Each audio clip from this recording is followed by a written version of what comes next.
Because the properties will be checked with the RDO, not in your office. Okay, Just the incorporators. we Okay? already have, Chair. You have? Yes. Oh, is the name of Eddie Tayang appears? Kasi hindi rin kayo pwede lumusot. May papatawag pa kung isa pa. In Mexico 99 Industrial Realty and Development Corporation, AD Tayang's name exists. Okay. The Other names. Henson John C., Lincoln Ong, Henry Bigay, Alvin Tin Ganit Wen, Okay. Dafeng. Okay. Bago yan, bago. Okay, thank you. SAC investigation appears to be an incorporator. Then, Thailand Holdings. Paki-check lang po. Pampanga Heavy Industrial Park. And the lady from San Fernando, ROD, confirms that there is a property of Yatay. Ano yan? Yatay Industrial Park? Yes, Your Honor. Yatay Industrial Park. Tama? Yatay Industrial, not international. I will just check the tax declaration, Your Honor. Paki-check po kasi the subject of this investigation to be fair with other corporations, no? Gusto ko lang po linawin bakit po inihisa natin, because we will only take cognizance as of now, no? As of now, the properties owned by this corporation in which the name of Eddie Tayang appears to be an incorporator. All others that are subject of the invitation and investigation, sa sunod na po, only Eddie Tayang. Please. The owner is registered owners Yatay Land Holdings and Development Incorporation. Address is 5 floor, Yatay Tower International Road, Top Avenue, San Isidro, Pasay City. So, hindi po Yatay Industrial Park. Hindi po. So, Yatay Land Holdings and Development Corporation. Tama. Incorporation. Okay. Now, Sec, paki-check niyo po yung tatlo. Mexico, established na 999. Now, let me call the Assessor's Office of Mexico. Please.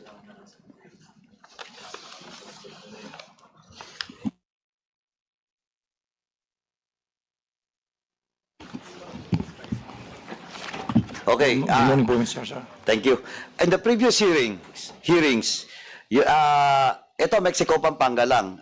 It was already confirmed with regards to Empire 999. You confirmed that there's a property owned by Mexico, Pampanga, by Empire 999 Realty Corporation. Okay, next is Yata Industrial Park. You also confirm.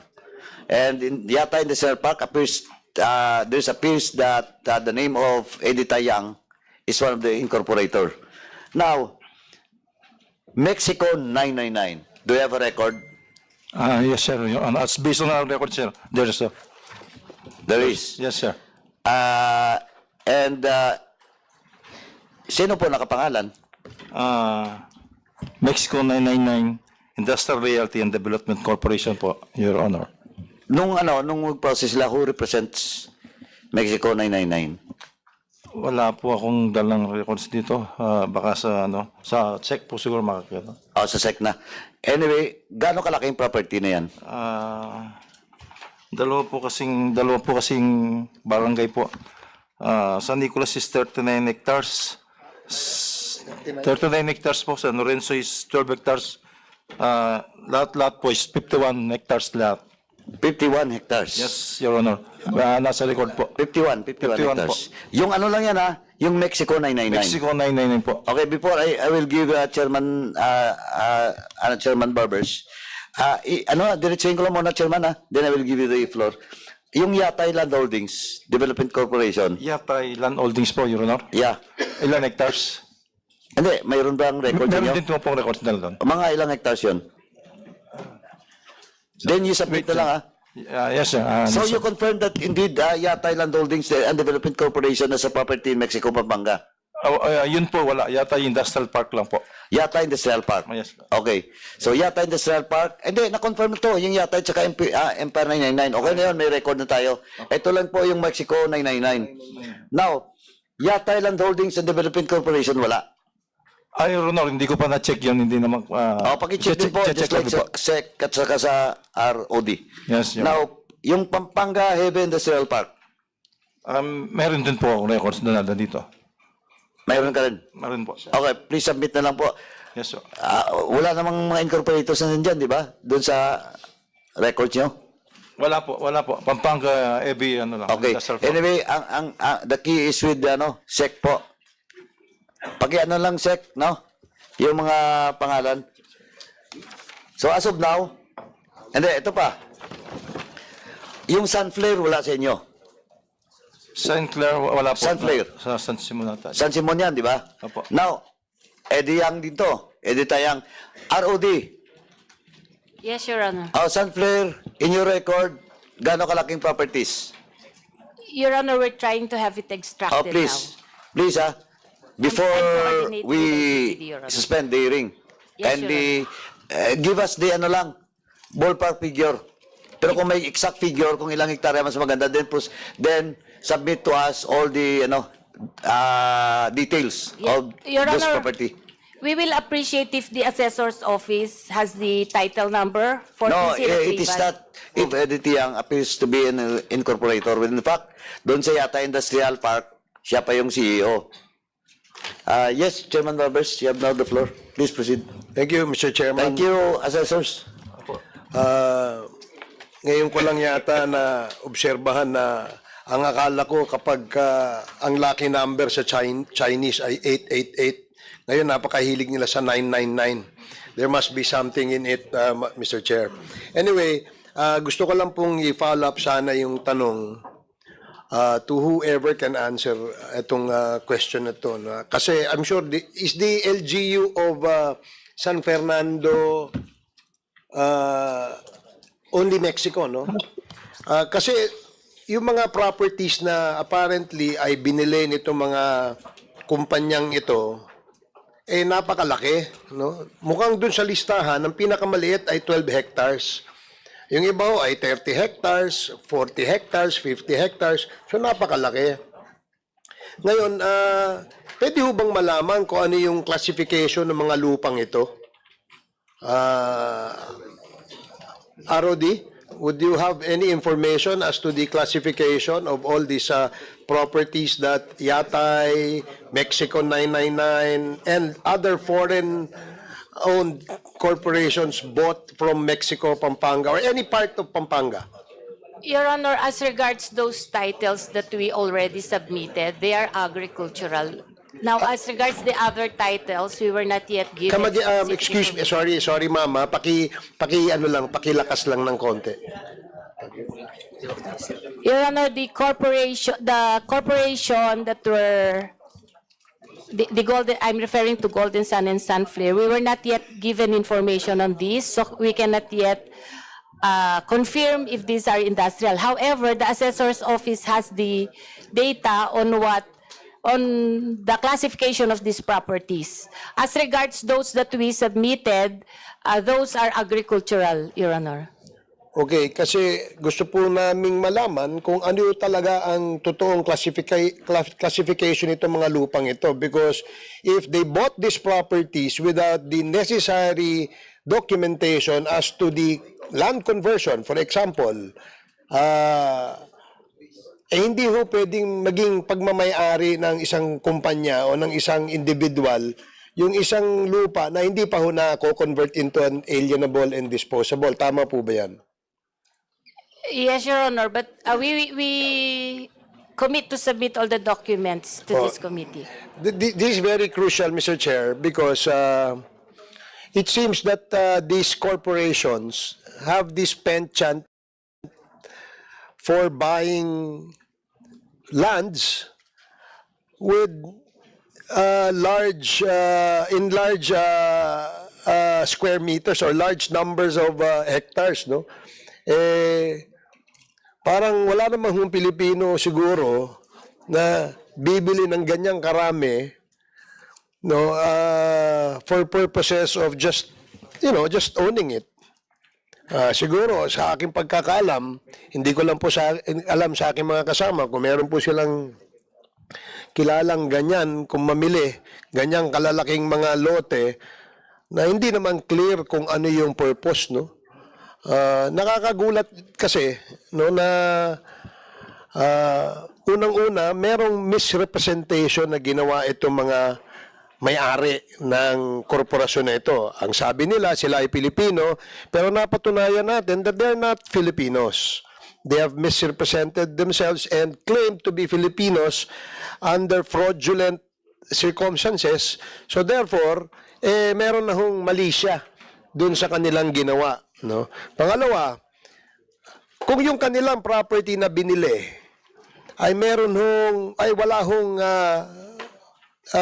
konversyon na kung saan ay hindi pwedeng tituluhan sa ilalim ng kanilang pangalan, maari pong may tumulong sa kanila na nandun sa pwesto na pwedeng may convert. I hope I'm saying it right na ano ko kasi nakakapagtaka na merong ganitong mga kumpanya na patuloy na namimili ng mga lupa na hindi naman klaro kung ano yung kanilang purpose. So, going back to my question sa ating ROD, yung mga land classification po ng mga properties na ito, napaka-importante ho. Because if they have not complied with the requirements under the law in acquiring properties or lands, therefore, meron hong additional violation na naman po sila dyan. At meron ding hong magkakaroon ng pagkakasala yung mga tumulong ho sa kanila na bumili nito mga properties ito. Tama po ba yung aking premise? Yes, Your Honor. May I also manifest, Your Honor, as regards the San Fernando City properties, we have here an ordinance provided by the Assessor's Office regarding the classification of these properties. Do you have an information as to what classification of these properties are? Yes, Your Honor, there's a copy of the ordinance here. Ano po yung classification? Maybe ask the San Fernando... Luz Bautista po, the city Miss Bautista? Yes, sir. The properties are owned by Yatay. Yes, Yatay Land Holdings, and not the industrial. Industrial po. No, they are Land Holdings Development Incorporation. Again, can you speak louder can you come closer to the mic, please? It is Yatay Land Holdings Development Incorporation. Okay, si Yatay Land Holdings Development, ang kanyang lupang binili, ano hong classification? Nung una po, they are agricultural, and then they are reclassified from agricultural to commercial use. Okay, na-reclassify ho by virtue of a Sangguniang Bayan Resolution. Ordinance po. Ordinance? Yes, sir. Opo. Nakakomply ho ba sila dun sa mga requirements? Hindi po namin alam yun, sir, kasi hindi naman po dumadaan sa amin. Pagdating po, ordinansa na agad. So in fairness to you, you only get the ordinance. Yes, sir. So kasi hindi naman maaaring ang sanggunian lang ang magpalit ng klasifikasyon. Maaaring kasama yon sa kanilang comprehensive land use plan sa kanilang area, but there needs to be a compliance with other documentary requirements such as DAR, at saka yung ano po ba yung mga ibang requirements? Sa changing of the classification of lands? Alam niyo po ba 'yon? Para po yata yung sa DAR and then the NIA. NIA. Yes, sir. Kung hindi malapit sa watershed o hindi kaya ay malayo sa irrigation, di ba? Yes, sir. So, you wouldn't know kung nakakomply ang sanggunian o ang LGU dun sa mga requirements na yun. Because sabi nyo, ang natatanggap nyo ay yung ordinansa na mismo. Yes, sir. Hindi po kasi kasama ang assessor dun sa process. Okay. Wala ho ba silang sinasubmit na mga supporting documents dyan?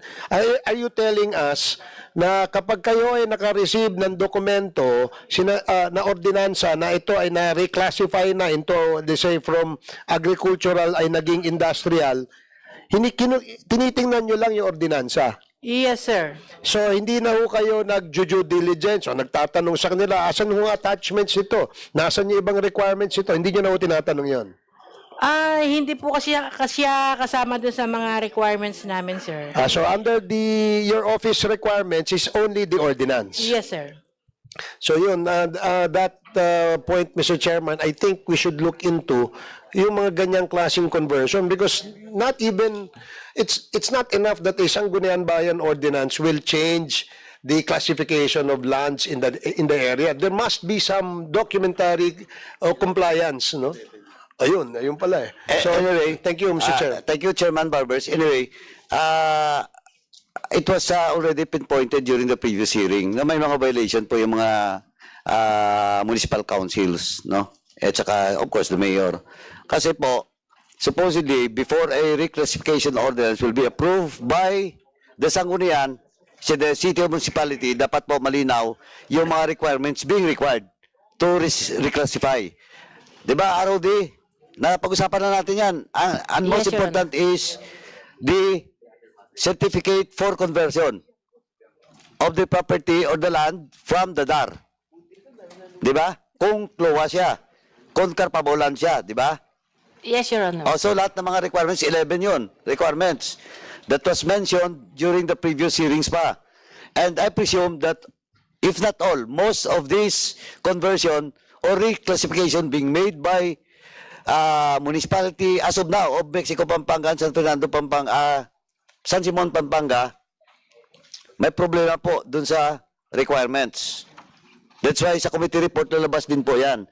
Now, of course, the committee report will also strengthen the authority of the ROD.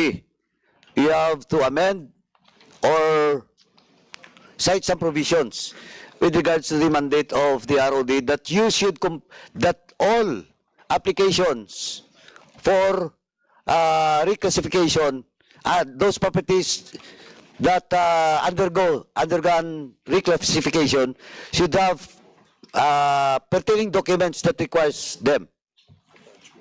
Ganun dapat, no? And that will be part of the committee report, no? Chairman Barbers. And again, it was proven during the previous hearing na wala po yung mga ganito. Now, before I give the floor to Chairman Dan, let me ask na lang po, last question lang po for Mr. Vic Baladia. Sir, are you familiar with Edith Tayang? Opo.